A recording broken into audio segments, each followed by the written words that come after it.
Okay, so get this. Texas could be the first state to have Bible classes Yeah. in public elementary schools. Interesting. Right. Not just like a little, mention here or there, Mm-hmm. but like a whole curriculum. Like a structured. Yeah, a structured curriculum. Yeah. It's wild. And what's really fascinating is how this all came about. Okay. So it wasn't like a bunch of parents or teachers, pushing for it. Yeah. It actually came directly from a law passed by the Texas legislature back in 2023. Oh, wow. And they have a Republican majority down there. Right. And that law basically requires the Texas Education Agency to come up with this curriculum. So it's not just like a suggestion. It's Right. No. The law. It's the law. Wow. Yeah.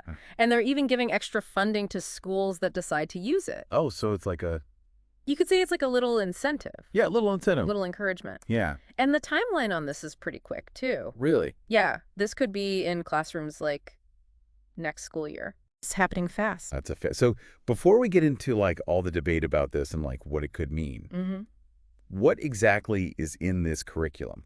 So it pulls a lot from Christianity, Right. which is already making some people nervous, I bet. especially people of other faiths Right. or no faith. Yeah, because It's a big question. Is it, is this fair to everyone? are there legal issues with this? I mean, Oh, absolutely. yeah, I mean, the separation of church and state is a huge deal huge deal. in the U.S. Yeah. I mean, the First Amendment straight up says the government can't establish a state religion. Yeah, and that's been And that's that principle. Yeah. The separation of church and state has Yeah. been the center of like so many legal battles. for sure. And this curriculum is definitely going to face some challenges too. Yeah, I was gonna say that's probably why all the lawyers are starting to Oh yeah, Yeah.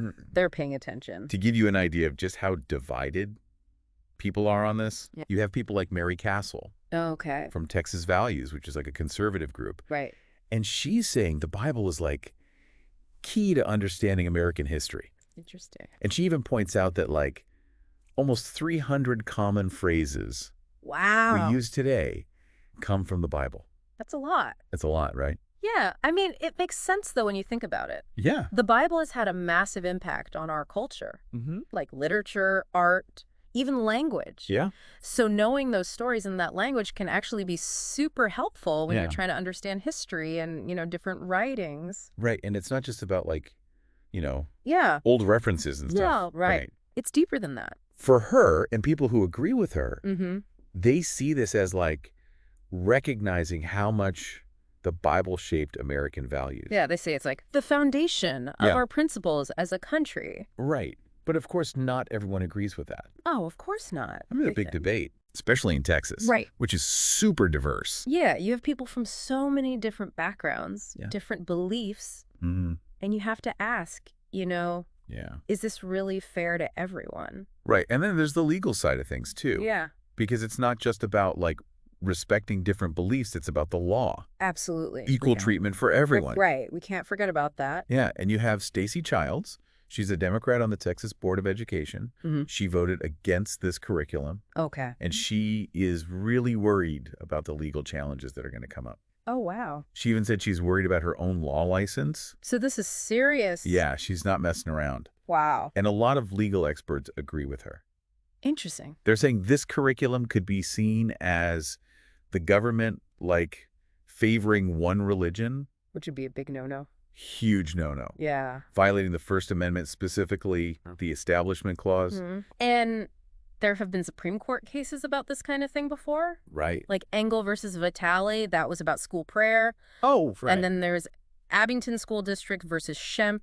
That one was about reading the Bible in public schools. Yeah, those are big cases. Huge. Yeah. They set a really important precedent for Yeah. how we understand the separation of church and state. Right. And so this new curriculum is, It's definitely walking a fine line. yeah, and this isn't just happening in Texas, right? No, you're right. This is like, It's a bigger trend. yeah, like a nationwide thing. Yeah, we're seeing a lot of states, especially those with more conservative leaders, Yeah. really trying to bring religion back into public schools. So like Oklahoma wants a Bible in every classroom Mm-hmm. and Louisiana wants to put up the 10 Commandments. Yeah, it's definitely something to watch. Yeah, for sure. And it raises a really big question. What's that? What should the role of religion be in public schools? Yeah, that is the question, isn't it? It is. Because we have... Because it's complicated. Yeah. You have people who feel very strongly on both sides of this. Yeah, super strong opinions. And there are going to be legal battles for sure. Yeah, and you can't ignore the whole political context either. Exactly. It's all connected. Well, on that note, we're going to wrap up this deep dive. But I got to ask, if this actually happens in Texas and maybe spreads to other states, what does that mean for the whole country? That's the big question. What kind of precedent does it set, Yeah. for religion and schools? Yeah. Will other states follow suit? Right. And Will it change how we think about religious freedom?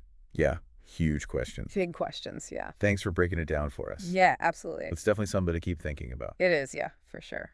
All right, that's it for this deep dive. We'll see you next time. See you later. Bye. Bye.